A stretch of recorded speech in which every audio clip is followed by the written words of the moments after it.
Buenos días de nuevo a todas y a todos, y seguimos en este curso sobre perspectivas y desafíos de la Agenda 2030, igualdad, comunidades sostenibles e instituciones sólidas para el desarrollo y la paz en los ODS.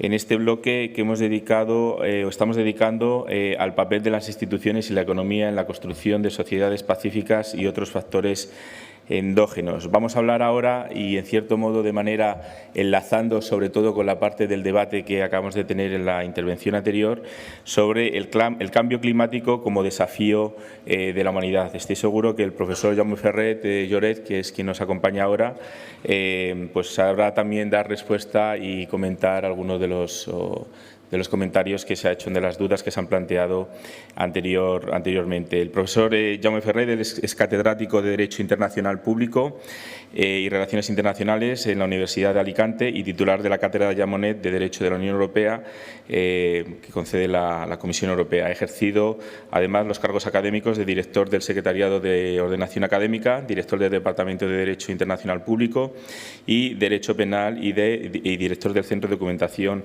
Europea. Además, bueno, pues he de agradecerle que esté aquí, porque no es la primera vez que está en el campus Juste, y su respuesta, nada más invitarle, fue inmediata, con lo cual, bueno, especialmente en este periodo que hemos estado en el fin de curso, que sabemos todos que es bastante apretado, agradecerle que haya venido desde Alicante hasta aquí.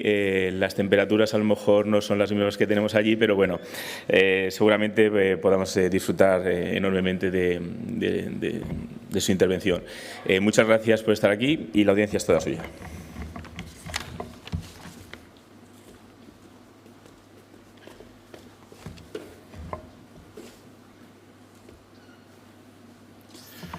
Buenos días a todos. En primer lugar, también me quiero sumar a los agradecimientos.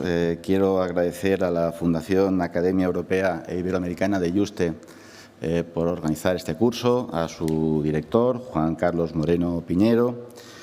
Y, por supuesto, quiero agradecer también a los directores de este curso, a los profesores Manuela Mesa Peinado y Juan Manuel Rodríguez Barrigón, por dirigir este curso y haber contado conmigo. Y también al secretario del curso, a Miguel Ángel Martín Ramos, por la amable presentación que me acaba de hacer. Como ya se ha señalado, yo voy a hablar de uno de los objetivos del desarrollo sostenible, es el objetivo número 13. Y para ello he preparado una presentación de PowerPoint.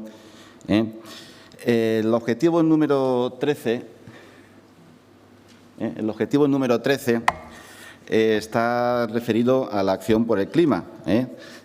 Según este objetivo, se considera muy conveniente, muy necesario adoptar medidas urgentes para combatir el cambio climático y sus efectos. Este objetivo tiene una serie de metas que vamos a ver enseguida, pero el propio objetivo tiene un asterisco, según el cual el objetivo número 13, acción por el clima, se plantea sin perjuicio de la vigencia y aplicación de un convenio, el Convenio Marco de Naciones Unidas sobre el Cambio Climático de 1992. Y esto es importante tenerlo en cuenta. Ya se ha explicado que los Objetivos de Desarrollo Sostenible, ¿verdad?, son aprobados por la Asamblea General mediante una resolución que no es jurídicamente vinculante. Yo creo que, como se dijo ayer, eso no quita para que sea políticamente muy relevante que los 193 Estados miembros de Naciones Unidas se hayan puesto de acuerdo para concretar cuáles son las principales necesidades, los principales retos que hay que dar respuesta en los próximos años a nivel mundial. Yo creo que políticamente es muy relevante. Ahora bien, en la resolución de la Asamblea General no podemos leerla, no podemos valorarla sin tener en cuenta, ¿verdad?, los compromisos internacionales que sobre cada uno de los ODS los Estados han asumido hasta ahora. Es decir, tenemos que conocer cuáles son, sobre todo, los tratados internacionales en vigor en los que los Estados concretan las actuaciones sobre las que se han puesto de acuerdo, sobre cada uno de los objetivos, y con ello podremos valorar si esos objetivos se están cumpliendo, se están aplicando, y podemos tratar incluso de hacer proyecciones de futuro, es decir, si esos objetivos hay perspectivas de que van a ser efectivamente aplicados. Vamos a ver que con relación al cambio climático hay 3 tratados: el convenio del 92 que acabo de comentar, el protocolo de Kioto del 97 y, como ya se ha señalado, el Acuerdo de París de 2015. ¿De acuerdo? Yo voy a hablar de forma muy resumida, porque tenemos poco tiempo, de esa normativa internacional, de los problemas que plantea su aplicación. Y ello, insisto, con el objetivo de poder valorar hasta qué punto este objetivo número 13 pues, estamos en vías de cumplirlo o no, ¿verdad? Este objetivo número 13 tiene una serie de metas, no voy a comentarlas todas, pero algunas de ellas son bastante concretas. Yo me limito a destacar 2. Una de ellas, que dentro de la resolución de la Asamblea General, aprobada en 2015, dentro de los ODS, que son objetivos bastante amplios, muy amplios, enunciados de forma bastante general, a veces de forma un tanto indeterminada, pero así, en este caso concreto, los Estados se pusieron de acuerdo para decir que hay que financiar con 100.000 millones de euros al año a los Estados más pobres, los Estados en vías de desarrollo, para que puedan adoptar medidas para hacer frente al cambio climático. Es una cantidad de la que luego hablaremos, ¿vale? ¿De acuerdo? Nos quedamos con esa cifra, 100.000 millones de dólares al año, ¿de acuerdo? Y otro aspecto que quiero destacar de estas metas también es que se hace una especial mención a los países menos adelantados. Obviamente esto es un eufemismo, países menos adelantados. Estamos haciendo referencia a esos países que son muy pobres, a los países en los que hay entre 800 y 1.000 millones de personas que se están muriendo de hambre, literalmente, ¿verdad? Y a los pequeños estados insulares en desarrollo, esas 2 categorías, esos 2 grupos de estado, de los que también luego hablaremos, ¿de acuerdo? Dicho esto, me voy a permitir hacer una brevísima introducción general al problema del cambio climático. Ya sabemos todos que estamos hablando de que, a causa de las emisiones de gases de efecto invernadero, que desde los últimos, sobre todo, 200 años y, sobre todo, los últimos 60, 70 años, el hombre está emitiendo a la atmósfera, pues estamos provocando el calentamiento, la elevación de la temperatura mundial, ¿verdad? Eso ya lo sabemos, ¿verdad? Estamos hablando pues, del CO2, del dióxido de carbono, del humo de los coches, de las chimeneas, ¿verdad?, etcétera, del metano, por ejemplo, las vacas estabuladas, criadas en granja. Luego, si tenemos tiempo, hablaremos, por poner un ejemplo, ¿verdad?, de la diferencia de las vacas estabuladas a las vacas criadas en libertad de forma ecológica, ¿verdad? El óxido nitroso, que es emitido, por ejemplo, por los coches diésel de cierta antigüedad, ¿verdad? Los perfluorocarbonos o hidrofluorocarbonos, que son utilizados para el aire acondicionado, por ejemplo, las neveras. Hay algunos gases relativamente nuevos que contaminan muchísimo, como es el trifluoruro de nitrógeno, que se utiliza para las pantallas planas de televisión, ¿verdad? Contamina muchísimo. Entonces, la emisión de todos estos gases lo que está provocando es que la Tierra quede recubierta por una capa no de plástico, pero sí de gases, que tiene el efecto propio de un invernadero. Esta es la situación hace 250 años, ¿verdad? Los rayos del sol calientan la Tierra y, como el aire no está lleno de gases, pues ese calor puede irse hacia afuera y no calienta tanto la temperatura de la Tierra, ¿verdad? Y la situación actual es que la Tierra está rodeada de gases de efecto invernadero, por eso hablamos de ese efecto invernadero. No son plásticos, la Tierra no está recubierta de plástico, pero el efecto es el mismo. De hecho, la terminología en inglés es curiosa, los gases de greenhouse, ¿verdad? Gases que son de una casa verde, pero claro, en inglés el invernadero se llama así, ¿verdad? Bueno, pues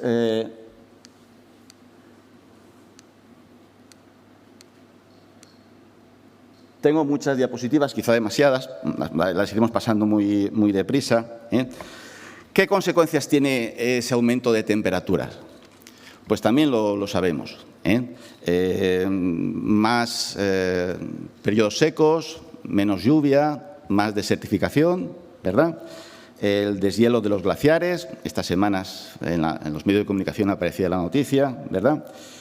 Elevación del nivel de los mares, mayor frecuencia e intensidad de las catástrofes naturales, de los huracanes, por ejemplo, ¿verdad?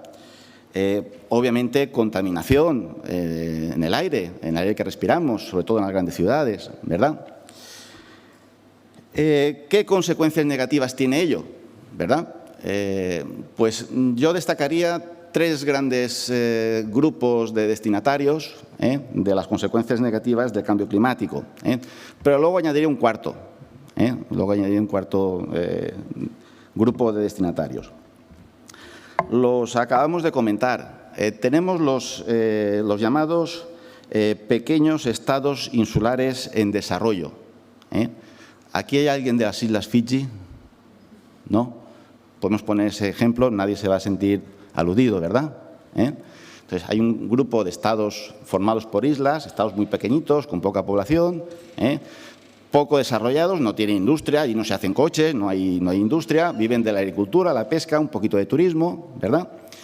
Y para ellos, el que se eleve el nivel del mar puede ser un auténtico desastre, un auténtico desastre.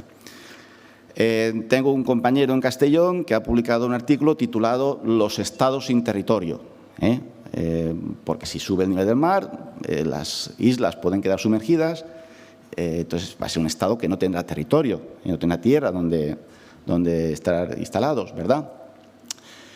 Pero, aunque eso no llegue a suceder totalmente, estos estados tienen muchos problemas. Se aumenta no solo que las islas queden totalmente sumergidas. El hecho de que aumente el nivel del mar, por ejemplo, tiene el problema de que los acuíferos, el agua dulce de las islas, se convierta en agua salada.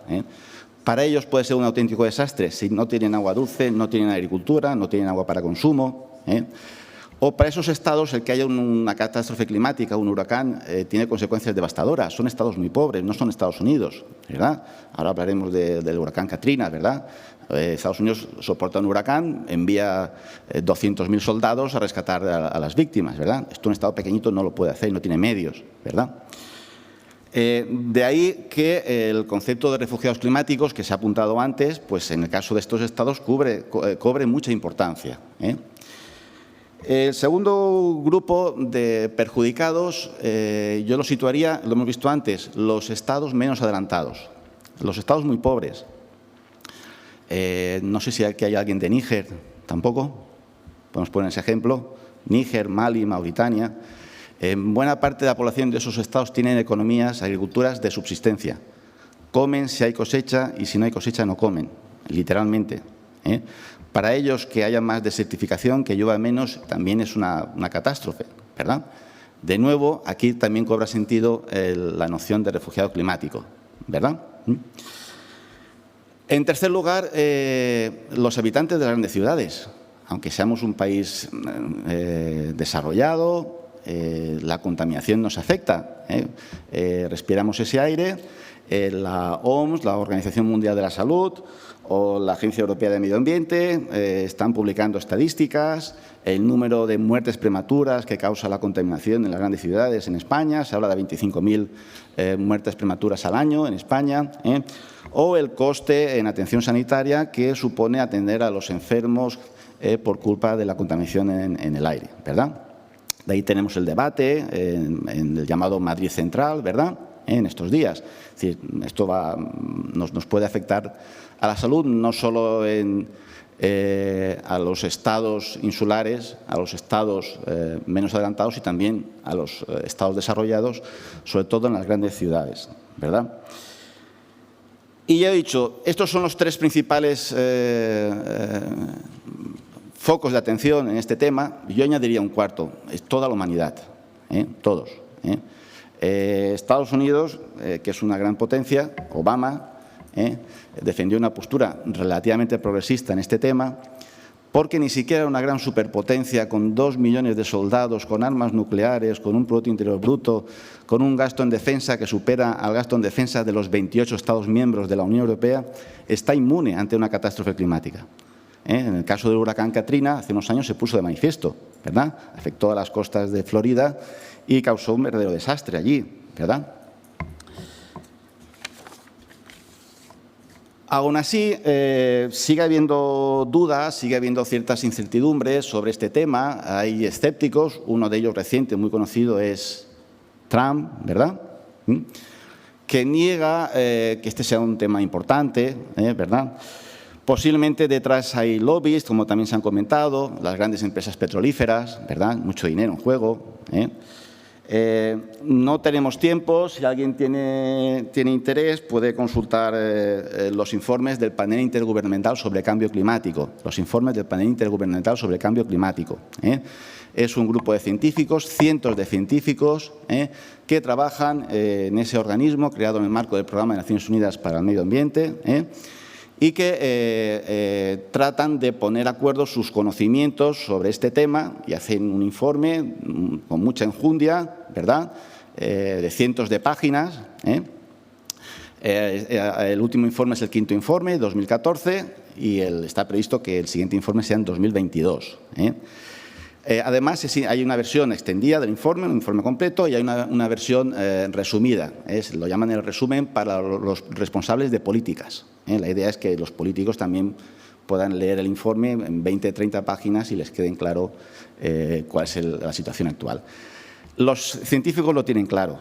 Lo que hemos resumido antes, ellos lo defienden con datos, han medido la elevación de la temperatura, la elevación del mar, el deshielo de los glaciares y calculan la situación de los gases en la atmósfera y hacen previsiones en el sentido de que en poco tiempo pues, el problema se va a aumentar exponencialmente, ¿verdad?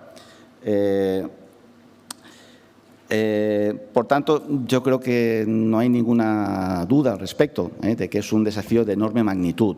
Es un problema muy importante el que tenemos ahora mismo. Claro, este es un problema… Este es un problema que afecta a todos los estados del mundo, porque aquí hay una idea muy importante que hay que destacar. Este problema se tiene que solucionar a nivel internacional. Si no, no vamos a solucionarlo. Es decir, podemos adoptar todas las medidas en Extremadura, en España, en la Unión Europea, a llegar en 2050, como se ha dicho, a una economía de cero emisiones, que se compensen las emisiones con los sumideros, ¿verdad? Pero si no conseguimos trabajar conjuntamente con China, con Estados Unidos, con Brasil, con México, con Indonesia, por citar, con la India, por citar los estados más grandes, no vamos a resolver el problema. Es decir, la atmósfera no está compartimentada. La elevación de la temperatura es global, a nivel mundial. Lo que contaminamos en España se suma a toda la contaminación que tenemos en la atmósfera en las últimas décadas. De hecho, a nivel internacional, pues habría que, cuando se plantea este tema, pues cuando se reúnen los estados en la conferencia de Estados-Partes, en la COP, que es simplemente la reunión de los gobiernos. Los gobiernos se reúnen todos los años para tratar de este tema, ¿verdad? La conferencia de Estados-Partes. Pues claro, allí se pone encima de la mesa los datos de la contaminación que corresponde a cada estado. ¿Me explico? Porque se sabe que lo que contamina un estado afecta a los demás. ¿Está claro? Es decir, el carácter global de la contaminación pues es muy importante destacarlo también. Y aquí es muy importante destacar conceptos que conocemos como el índice de desarrollo humano. Lo conocemos, ¿verdad? Sí, no hace falta que insista en ello, ¿verdad? Si vemos la lista de los estados que están en primer lugar, el índice de desarrollo humano, ya sabemos que es por esperanza de vida, por años de educación y por Producto Interior Bruto, renta per cápita, veremos que son estados que contaminan bastante. Y además que son estados que llevan muchas décadas contaminando bastante, ¿verdad? Entonces, a nivel internacional se pone encima de la mesa, por supuesto, la situación actual, el índice de emisiones por país. Ya sabemos que ahora mismo el principal emisor es China, con un 30% de las emisiones globales de todo el mundo, un 30%. Dobla a Estados Unidos con un 15%.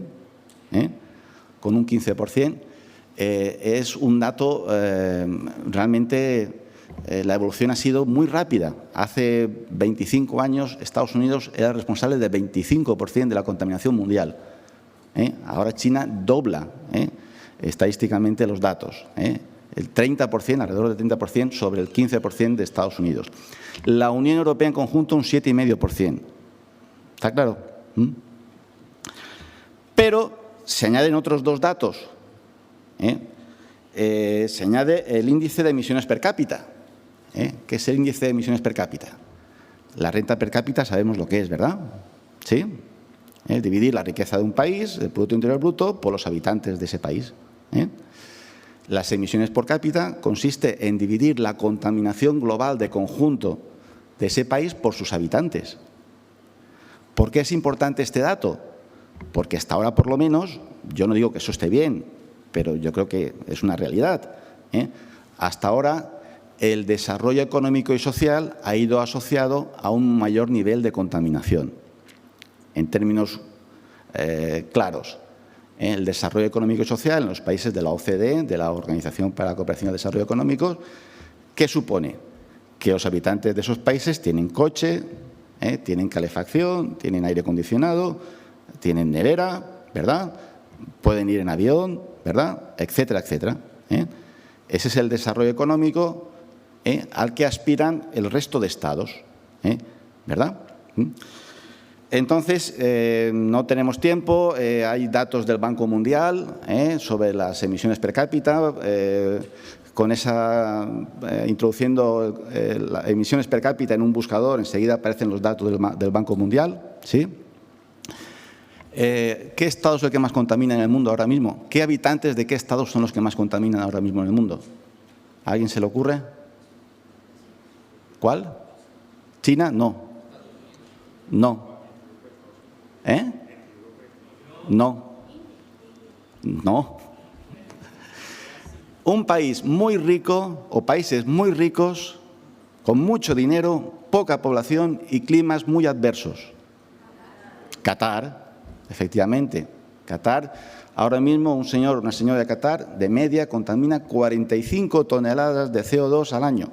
45 toneladas de CO2 al año. Estados Unidos, los datos del Banco Mundial son 16 toneladas y media al año por habitante. ¿Me explico? 16 toneladas y medio, que es muchísimo, comparadas con las 7 toneladas y medio de un nacional chino. Cuando China, el gobierno chino, discute con Estados Unidos en una conferencia internacional, ¿qué le va a decir? Oiga, si ustedes contaminan 16 toneladas y media de media, ¿verdad? ¿Qué me piden a mí? ¿Que haga esfuerzos de reducción de emisiones si sus habitantes están contaminando mucho más que los míos? Y además llevan mucho más tiempo que los míos contaminando, ¿verdad? España, según los datos del Banco Mundial, 5 toneladas habitante año. India, que se ha mencionado, 1,7 toneladas habitante año. ¿Sí? Luego tenemos el extremo. ¿Qué habitantes de qué países contaminan menos? Los países más pobres. Yo creo que incluso el dato lo han redondeado por utilizar solo un decimal. Volviendo a Mali, Níger, República Centroafricana, 0,1 toneladas habitante año. Claro, si la Unión Europea llega a una reunión internacional, les dice a los gobiernos de esos países, hay que hacer un esfuerzo para luchar contra el cambio climático. Si ustedes estuvieran en el gobierno de esos países, ¿qué le dirían a la Unión Europea? Dirían, ¿pero de qué me está hablando a mí? Si mis habitantes no tienen nada, no tienen coche ni nada de nada, ¿verdad? No hemos contaminado, ni contaminamos nada ahora, ni hemos contaminado en los últimos 200 años, como ustedes están haciendo, ¿verdad? ¿Qué pasa en el caso de China? China, se estima que hay unos 1.400 millones de chinos ahora mismo. En India, más de 1.300. El otro día lo comentábamos. Está previsto que India, en poco tiempo, supere en población a China. ¿Qué va a decir el gobierno de la India cuando se plantee este tema a nivel internacional? Si ustedes fueran al gobierno de la India, ¿qué dirían? Pues que sus habitantes también quieren tener luz en casa, nevera, calefacción, aire acondicionado, ir en coche. ¿Y qué van a decirle a la Unión Europea? Que si no quieren que ellos empiecen a contaminar como han contaminado en la Unión Europea durante las últimas décadas, que les den dinero y tecnología, ¿verdad? Que les den dinero y tecnología, porque ellos también quieren vivir como vive un señor en Francia o en Alemania, tener las mismas comodidades. Si quieren que los coches sean eléctricos y que la luz sea con placas solares, pues si alguien se lo facilita, lo harán. Y si no, no lo harán, ¿verdad? Dicho todo esto en términos muy sencillos, muy directos, para que veamos el problema cuál es a nivel internacional. ¿De acuerdo?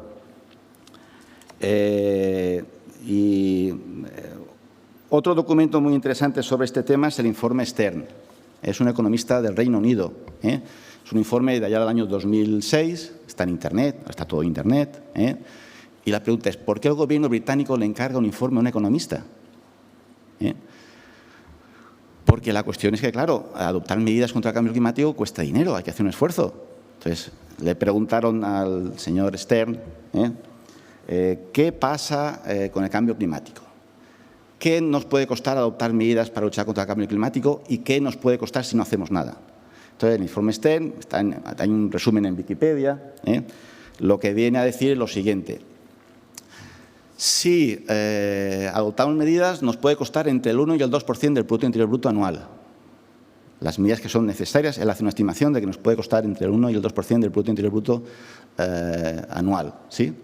Y añade, y si no hacemos nada y el cambio climático sigue creciendo el problema, esto puede suponer un coste del 20%, una recesión del 20% del Producto Interior Bruto mundial en pocas décadas.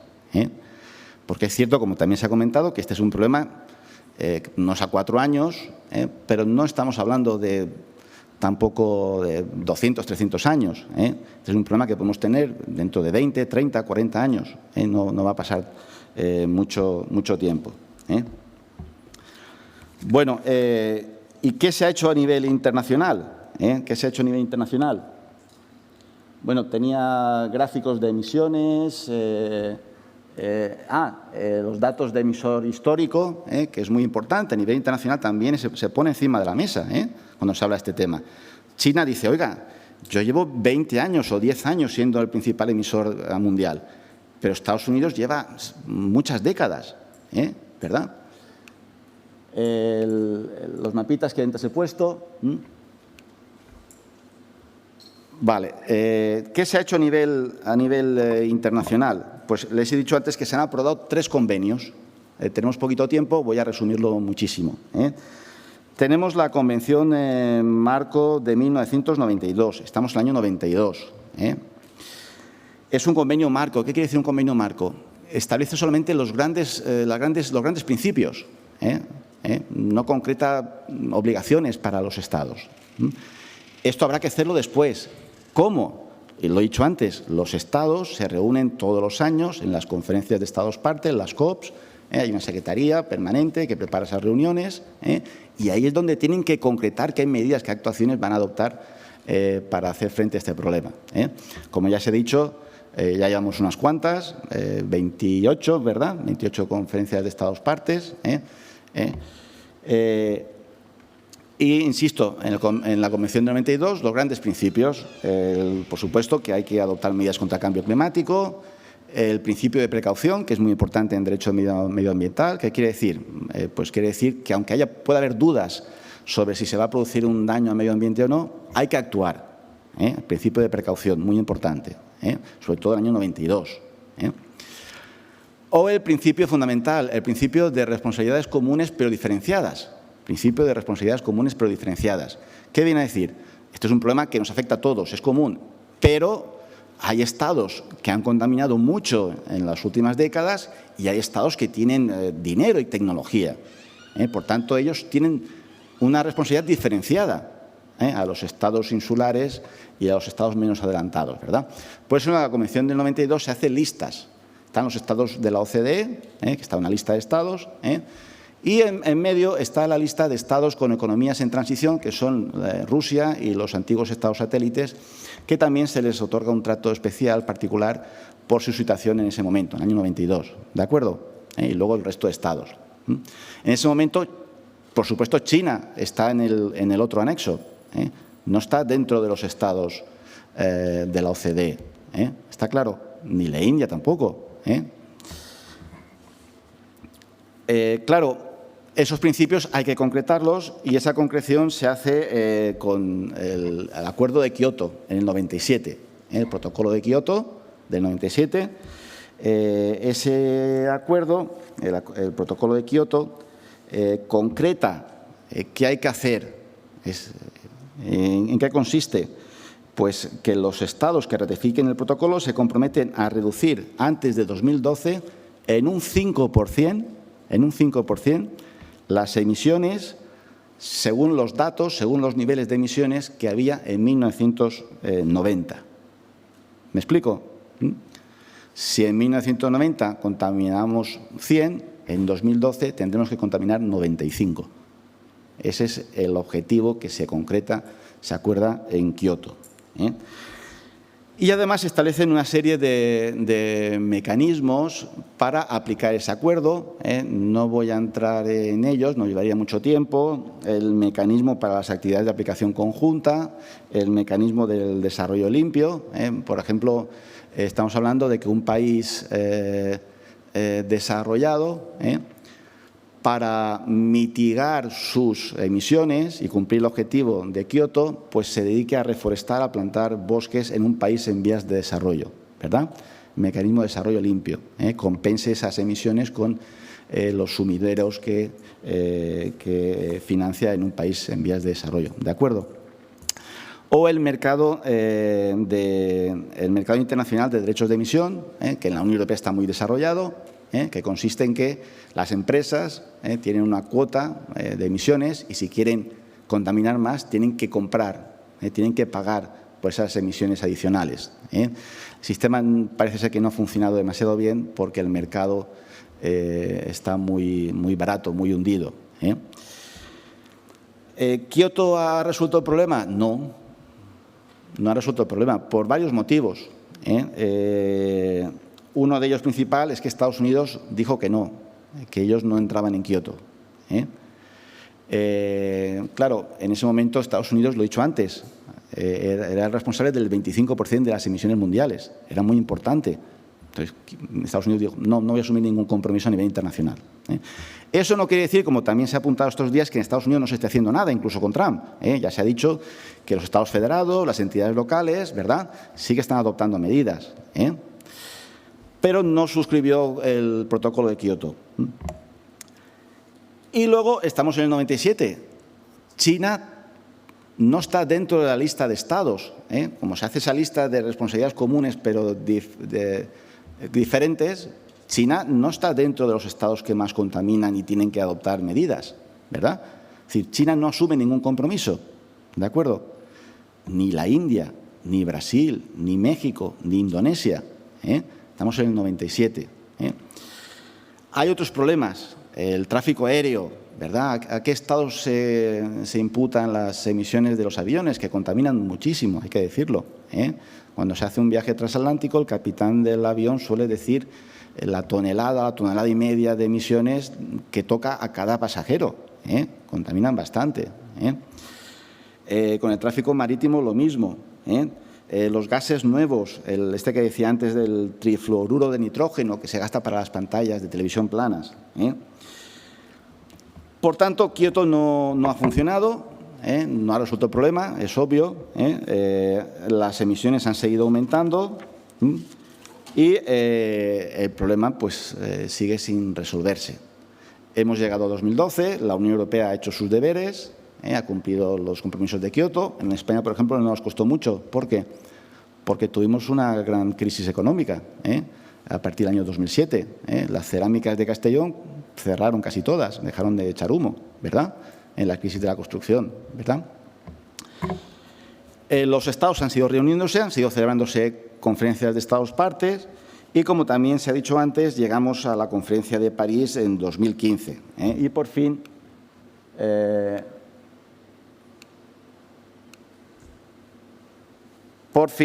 se adopta el Acuerdo de París en 2015. Sí, yo estoy de acuerdo. De entrada es un éxito que se haya adoptado un acuerdo. Es muy difícil poner de acuerdo a tantos estados con situaciones tan diferentes, ¿verdad? Hay estados que tienen posturas muy diferentes sobre este tema. Los gobiernos de los estados, los pequeños estados insulares, están preocupadísimos por este tema, porque pueden desaparecer o tienen que trasladar su población a otros estados que los tienen que acoger. Es fundamental. Los estados menos adelantados también están muy preocupados por este tema, porque suponen más hambrunas, peores condiciones de vida para su población. Entonces, que se llegue a un acuerdo es muy importante. Como se ha comentado también, fue posible el acuerdo entre China y Estados Unidos, que acumulan el 45% de las emisiones ahora mismo. Fundamental. En Estados Unidos está Obama. Obama no es que haya arreglado todos los problemas de la humanidad, pero sí que adoptó algunas posturas pues, bastante defendibles. Y China también. Ahora veremos en qué condiciones. Por tanto, yo creo que sí, que es un éxito que se haya hecho ese acuerdo. Además, el acuerdo ha entrado en vigor enseguida. En 2016 entró en vigor porque fue ratificado por 55 estados que representan el 55% de las emisiones mundiales. ¿De acuerdo? Entró en vigor enseguida. ¿Está claro? Ahora mismo ha sido ratificado por 185 estados, muchísimos. 185 estados, son muchísimos estados, ¿verdad? El problema, ya lo sabemos, Trump ha dicho que no, que ellos no quieren estar ahí.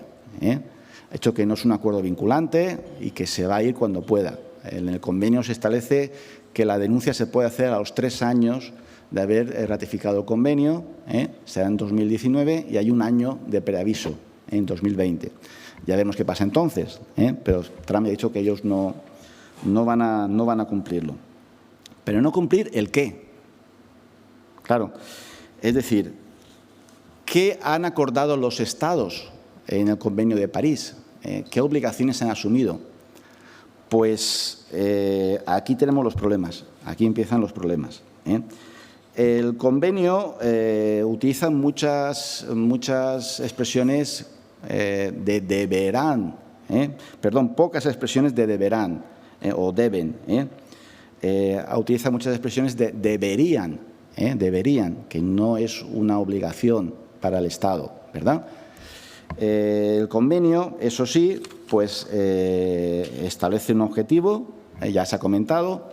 El objetivo es adoptar medidas para que la temperatura no suba más de 2 grados, que es un dato muy importante, porque ahí los científicos dicen que los efectos del cambio climático van a aumentar exponencialmente, no proporcionalmente, sino exponencialmente. La desertificación, el deshielo de los glaciares, las catástrofes climáticas, etcétera, etcétera, la subida del nivel del mar va a aumentar muchísimo. E incluso el convenio se dice que hay que hacer también lo posible para que esa subida no pase de 1,5 grados de media mundial. ¿Cuándo? No se establece ninguna fecha. ¿Y cómo? ¿Se establece que cada estado tiene que reducir X porcentaje de sus emisiones? No. ¿Qué sistema se ha construido, se ha consensuado en París? Pues el sistema pivota en torno a la presentación de contribuciones determinadas a nivel nacional.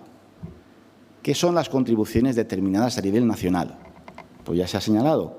Cada estado tiene que presentar un informe explicando, detallando, qué medidas va a adoptar para conseguir el objetivo de que la temperatura no supere el aumento de los 2 grados. ¿Está claro? Y la pregunta es, ¿entonces cada estado puede hacer lo que quiera?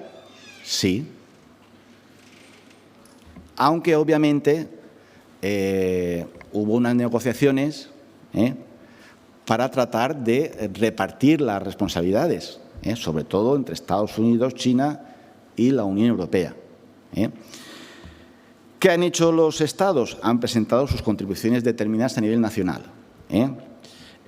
Por ejemplo, la Unión Europea, ya se ha dicho, se ha comprometido a reducir las emisiones en un 40% en 2030.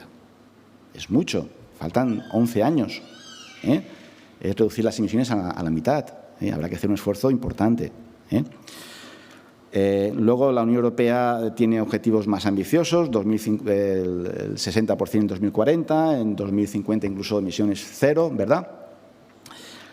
Estados Unidos, con Obama, reducir las emisiones un 28%, tomando como referencia los niveles de 2005. Es decir, casi un tercio. En 2030, Estados Unidos se compromete a que sus emisiones se reduzcan en un 28%.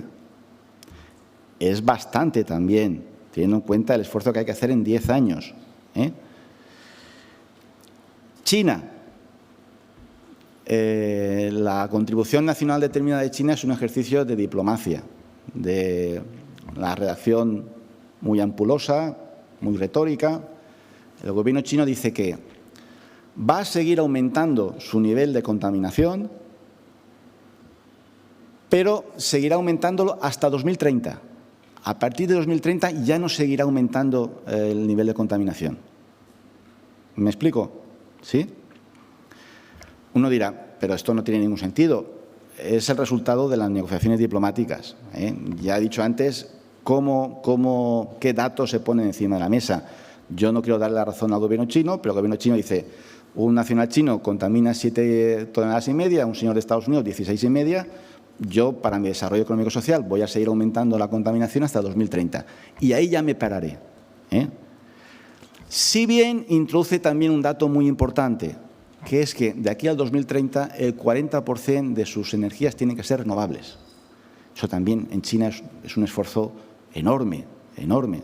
No es poca cosa tampoco. Otros estados han presentado sus contribuciones determinadas a nivel nacional. ¿Qué habrá dicho la India? Si ustedes fueran del gobierno de la India, ¿qué dirían? Y tuvieran que presentar su contribución determinada a nivel nacional y sus habitantes contaminan 1,7 toneladas al año y no han contaminado en los últimos 200 años, ¿qué dirían ustedes? Pues que no nos comprometemos a nada, básicamente. Es lo que ha hecho el gobierno de la India. ¿Está claro?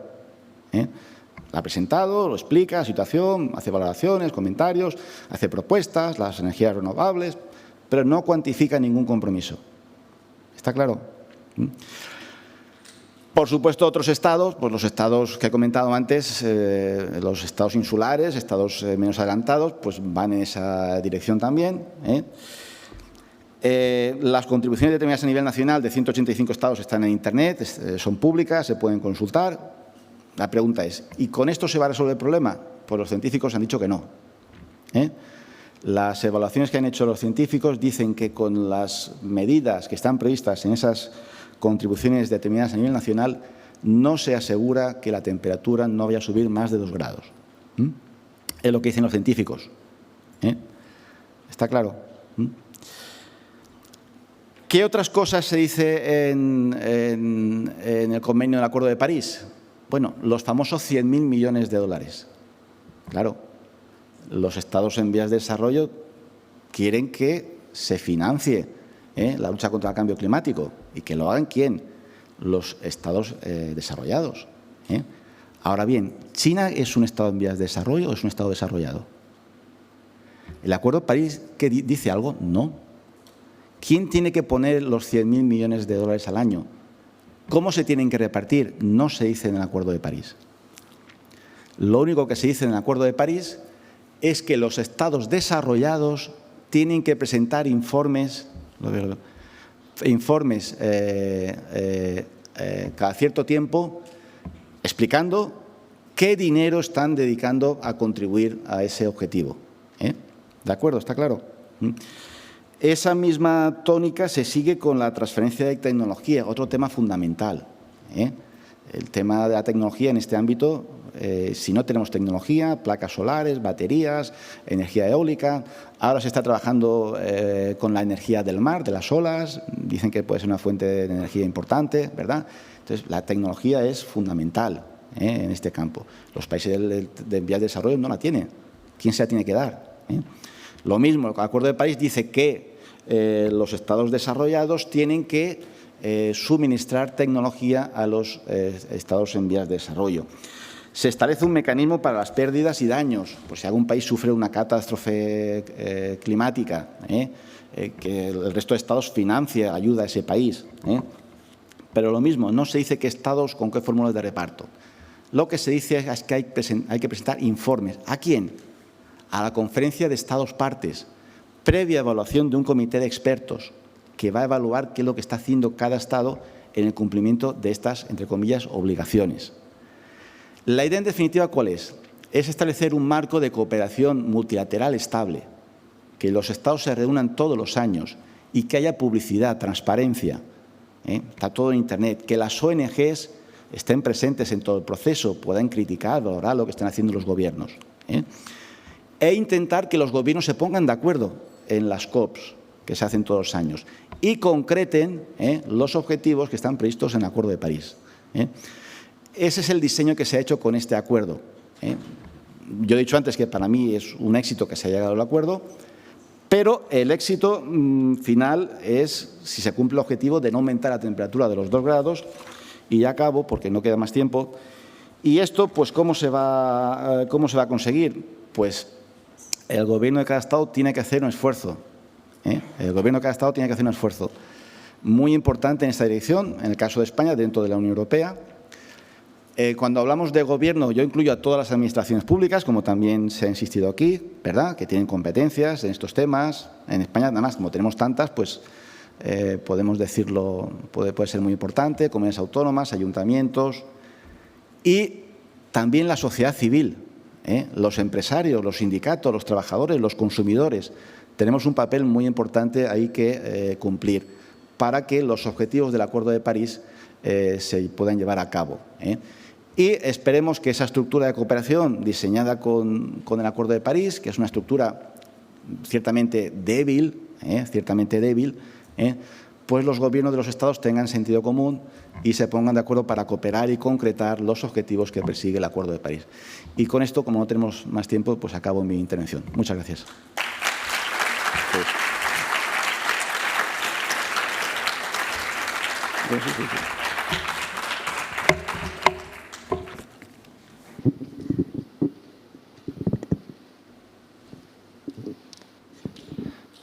Bien, muchas gracias, profesor. Muy ilustrativa y creo que bastante clara en su contenido. Pero aún así habrán surgido muchas dudas, seguramente, habrá suscitado comentarios. Alguno de ustedes seguramente quiere hacer alguna pregunta al profesor. Hay que aprovechar que lo tenemos aquí. 1, 2, 3, 4, 5. Bueno. Tenemos el tiempo tasado. Sean ustedes concisos y concretos en sus preguntas.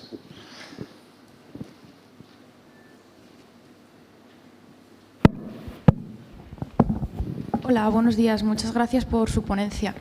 Me llamo Irene y acabo de terminar este año el grado en Relaciones Internacionales y en base a lo que usted ha comentado durante la conferencia me gustaría hacer una pregunta, que es la siguiente.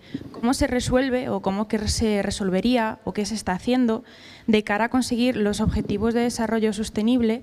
¿Cómo se intenta resolver lo que creo que es un dilema muy conocido, que es el siguiente?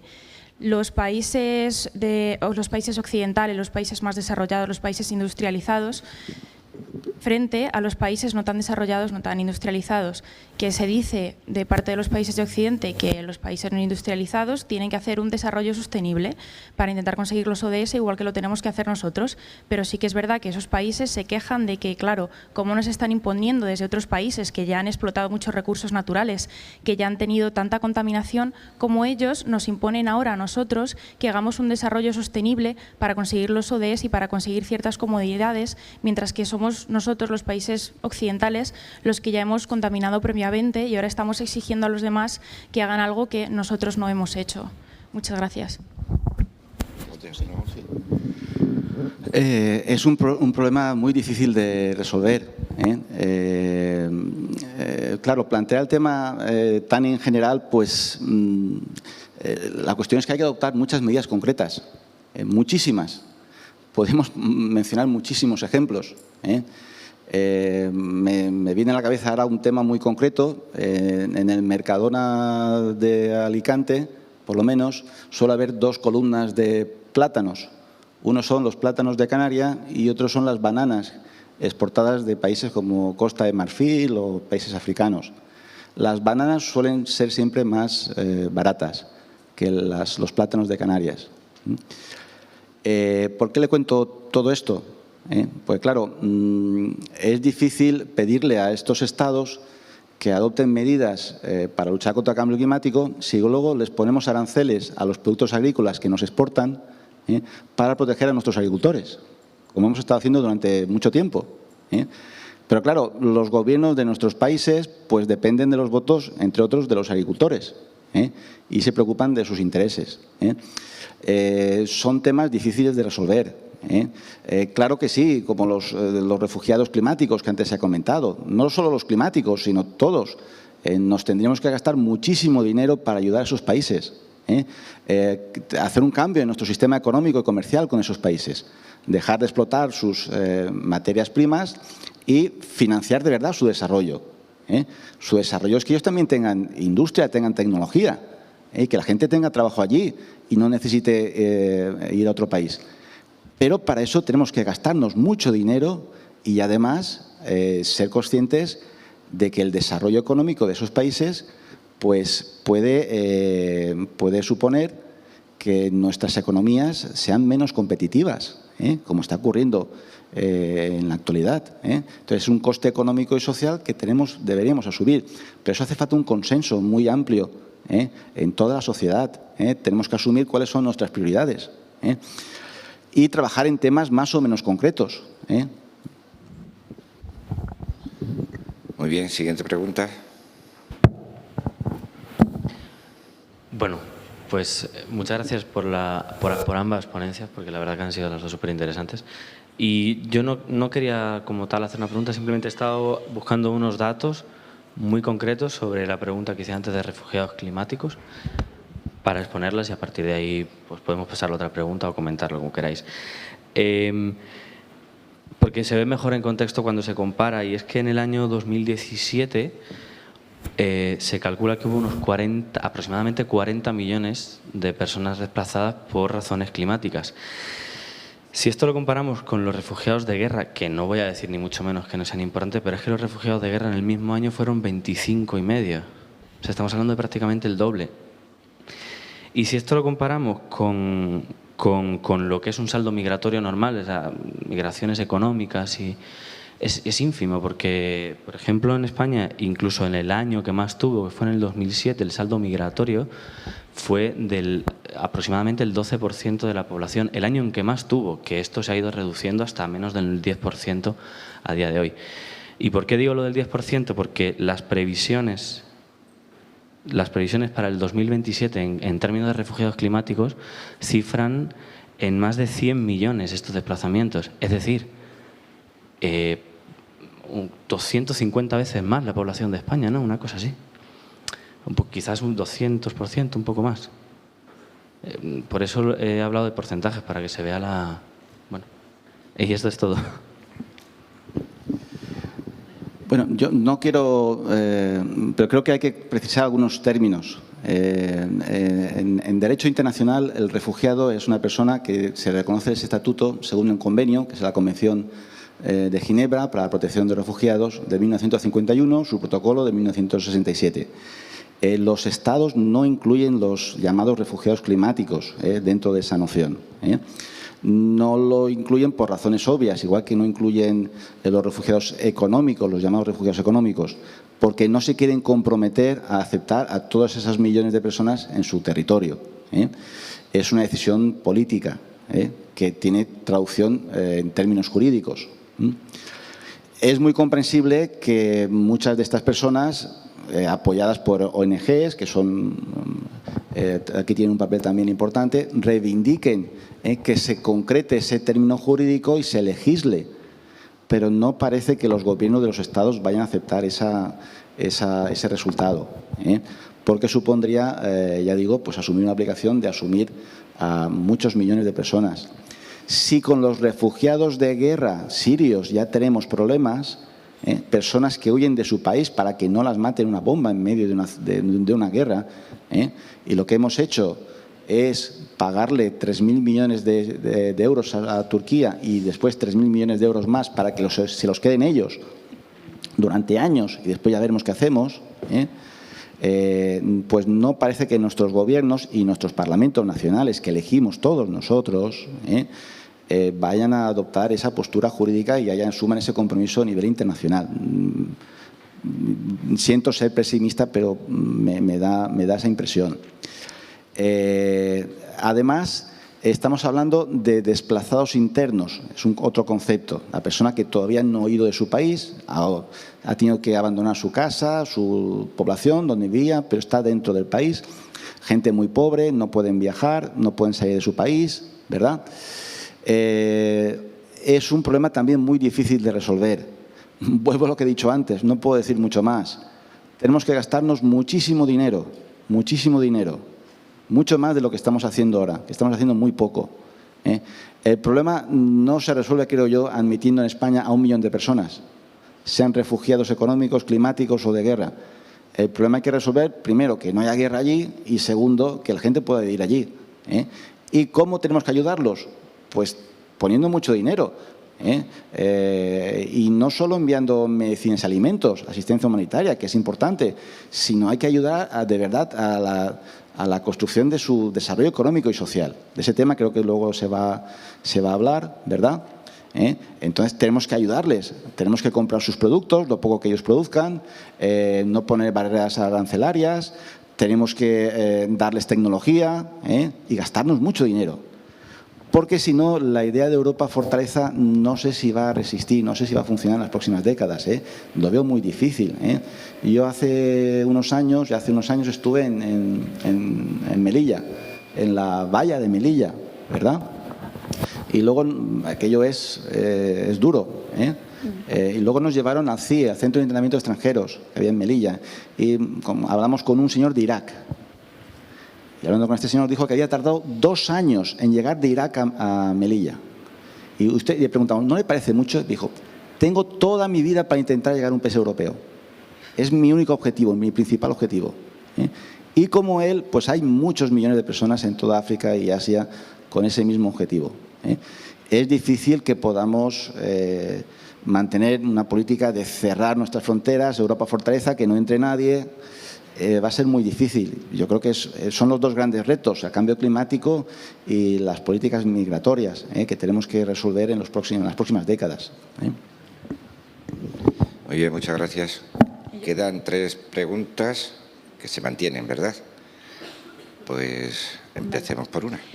Bueno, yo me llamo Imperio Rojas y soy de aquí de Extremadura.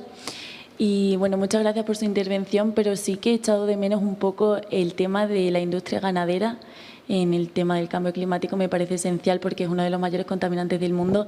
Y sí que has hablado del transporte, has mencionado algo y creo que está sentado en la imaginación colectiva que el transporte contamina, pero, por ejemplo, en temas de porcentajes es un 13% lo que emite los gases frente al 18% que emite ahora mismo la industria ganadera.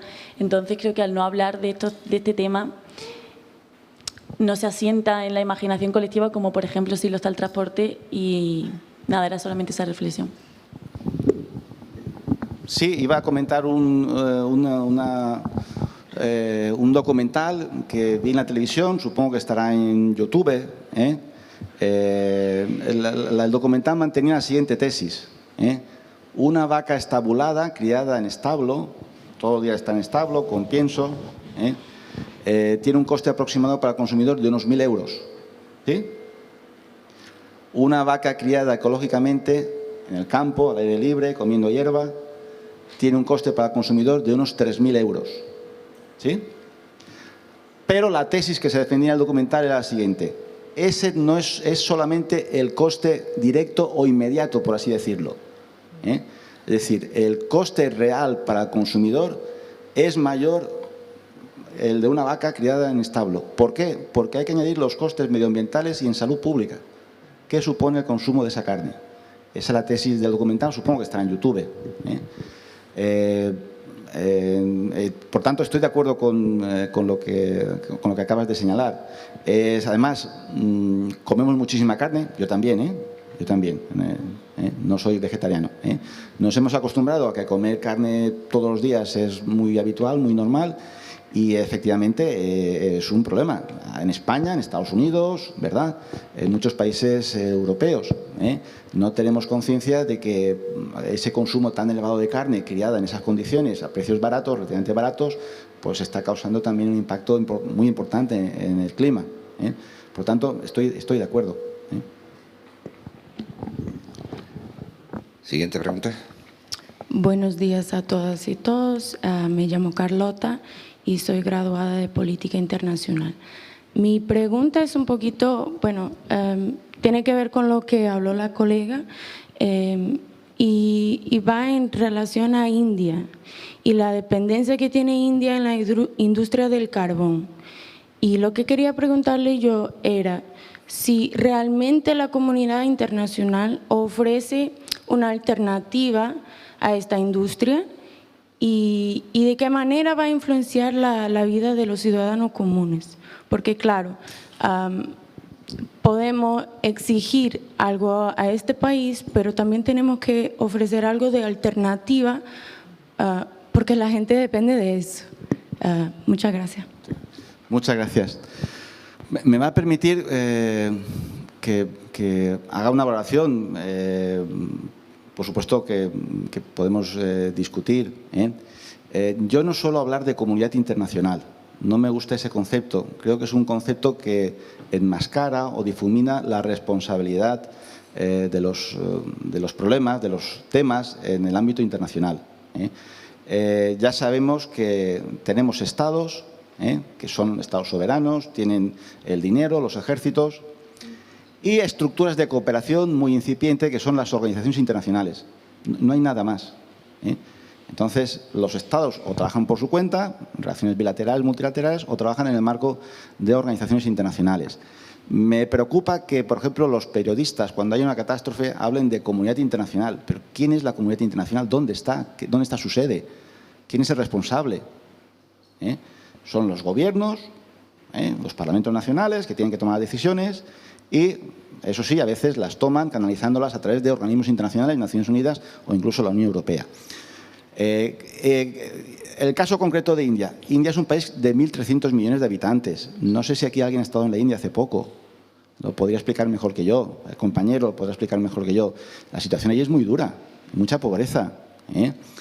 Los estados europeos del norte de América, más Japón, Australia, Nueva Zelanda, estamos dispuestos a hacer inversiones, dedicar una parte de nuestro Producto Interior Bruto a ayudar a países como India, con 1.300 millones de habitantes, a reconsiderar nuestras relaciones económicas, comerciales con esos países, a hacer ese esfuerzo. Pues yo creo que no, yo creo que no. Ni con India ni con otros países más pequeños, pero que incluso están igual o peor que la India. Le vuelvo a insistir lo que he dicho antes. Hay que hacer un esfuerzo económico, pero hay que dedicar un porcentaje del Producto Interior Bruto alto para ayudar a esos países de verdad. Y reconfigurar nuestras relaciones económicas y comerciales con esos países. Y eso supondría un esfuerzo. Hay que trabajar más, hay que ser más pobres porque hay que transferir parte de nuestras riquezas a esos países, ¿verdad? Y eso es una decisión que tienen que hacer nuestros dirigentes políticos con el consenso de toda la sociedad. Ustedes saben que durante estos años el debate sobre el 0,7% del Producto Interior Bruto ha pasado a la historia. España llegó a dedicar un 0,35% de su Producto Interior Bruto a cooperación para el desarrollo, llegó la crisis, hemos ido bajando, ¿verdad? Y ahora es un tema del que apenas se habla. Se habla de otros temas, se habla de las pensiones, ¿verdad?, en España, pero es un tema que en los debates, en las campañas electorales, apenas se menciona. Los debates televisivos que hubo en España se trató de este tema, de la ayuda a países en vías de desarrollo. Yo creo recordar que no. Entonces, claro, tienen que ser los gobiernos, los parlamentos nacionales, con la ayuda de las organizaciones internacionales, donde pueden fructificar, cristalizar los intereses en común de los Estados, y hay que trabajar, y no hay otra vía. Igual que no tenemos planeta B, de momento tampoco tenemos vida extraterrestre demostrada. Los problemas de la Tierra los tenemos que resolver nosotros. Y perdone si he hecho unas reflexiones muy, muy generales. Muy bien, muchas gracias. Se multiplican las preguntas. Usted va a ser muy sintética de verdad y la respuesta va a ser acorde con el tiempo. Ok. Soy Marília, soy brasileña, soy graduada en Trabajo Social. Mi pregunta es respecto a una continuidad de la compañera sobre la cuestión de la crianza de ganado de manera ecológica. La realidad brasileña tenemos el problema del latifundio, o sea, algunos pares de ganados en una propiedad y bueno, es productivo y ya está. Y hay una gran parte de agricultores que solo quieren plantar para sobrevivir. Entonces, ¿cómo podemos hacer una crianza de ganado de manera ecológica y también utilizar la tierra como hacer la utilidad social de la tierra, ¿no? Que la gente pueda plantar para comer? Muy bien, muchas gracias. Para acomodarnos a los tiempos, hacemos la siguiente pregunta, si no les importa, y luego habrá una respuesta conjunta. Vale, muy rápidamente mi pregunta. Muy rápida, por favor. Sí. Mi pregunta era por, aprovechando que es usted de la Universidad de Alicante, yo soy de Murcia y por lo que tengo entendido las dos provincias tienen el mismo problema, que es que hay avionetas que rompen las nubes para que no llueva, y entonces me parece tremendo que estemos hablando de otros países cuando en hacemos barbaridades como esa y estamos desertizando mucho más rápidamente toda la zona del sureste, simplemente porque es mucho más rentable la agricultura por riego que cuando llueve. Entonces, pues, que no sé si hay alguna manera de resolver eso y que me parece increíble que la Administración lo sepa, porque el espacio aéreo es imposible que una avioneta vuele sin que quede registrado y sin que lo sepan las autoridades. O sea, Muy bien, las siguientes preguntas tienen que ser más breves todavía.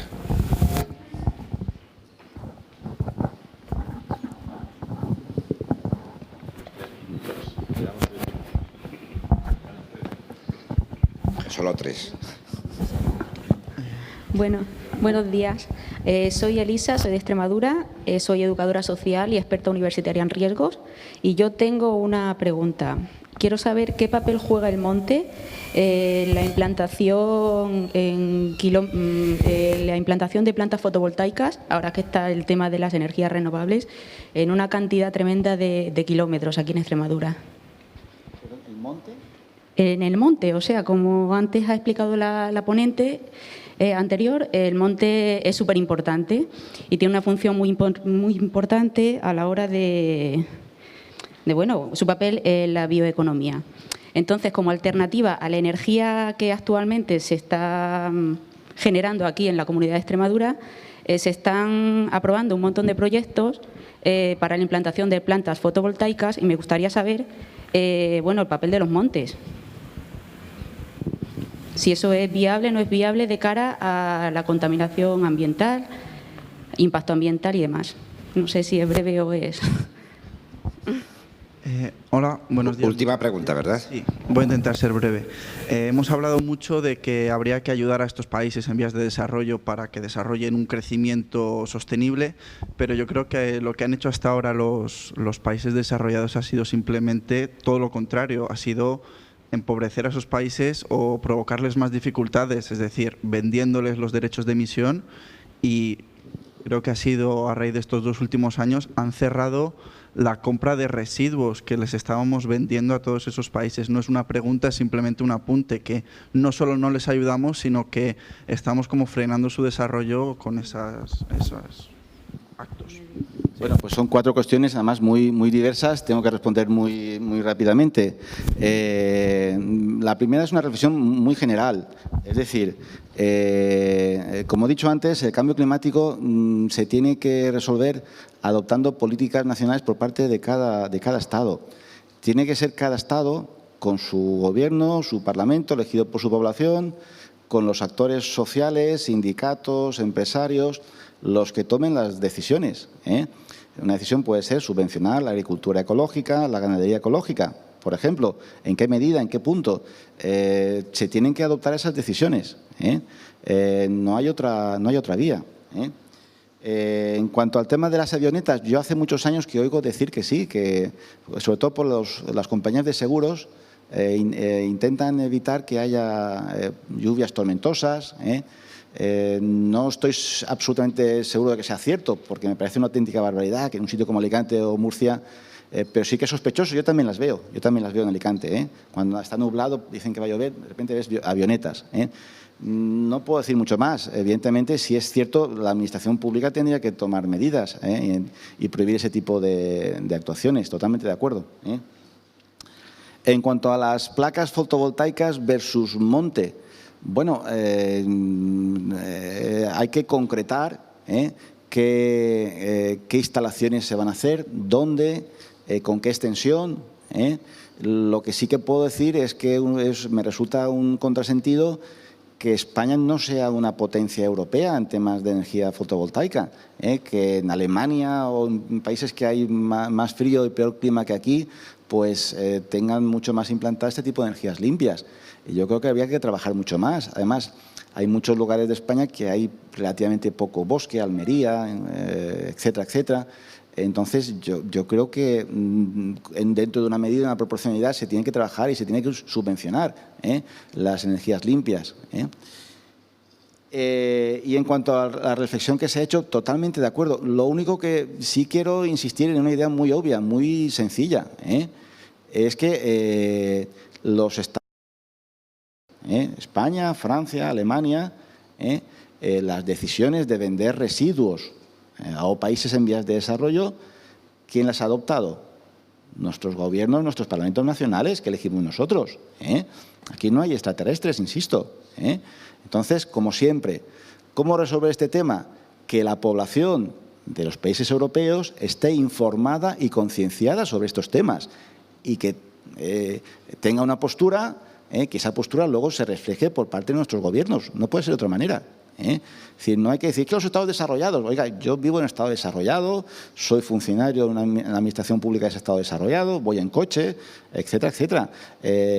Entonces, tenemos que ser conscientes y responsables a la hora de...